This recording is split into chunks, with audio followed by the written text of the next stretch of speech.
In November 1914, Britain declared war on the Ottoman Empire and proclaimed a protectorate over Egypt, with Khedive Abash, his title of viceroy being no longer appropriate, being redesignated Sultan.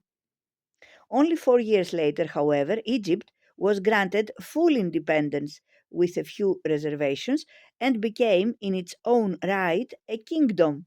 The first ruler, King, formerly Sultan Fuad I, was succeeded in 1936 by his son Farouk, who reigned until 1952 when a group of Egyptian army officers, inspired by Colonel Gamal Abdel Nasser, overturned the monarchy and declared Egypt a republic.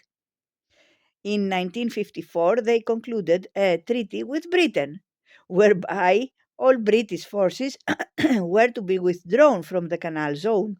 2 years later, on 26 July 1956, 12 years before the automatic reversion, the canal was seized and nationalized. At the end of October, all diplomatic representations having failed, the recently formed State of Israel, joined by Britain and France, invaded Egypt with the purpose of recovering the canal by force. British troops were landed at Port Said under cover of a naval bombardment, while the Israelis invaded the Sinai Peninsula.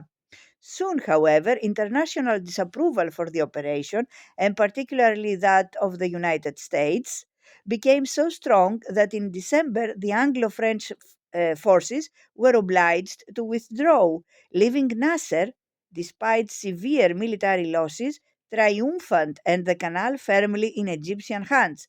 British influence in Egypt was at an end. Port Said was reoccupied, and the statue of Ferdinand de Lesseps, without whose vision and determination the canal would never have come into being, was torn from its pedestal. In the hearts of dictators, gratitude is a rare emotion indeed.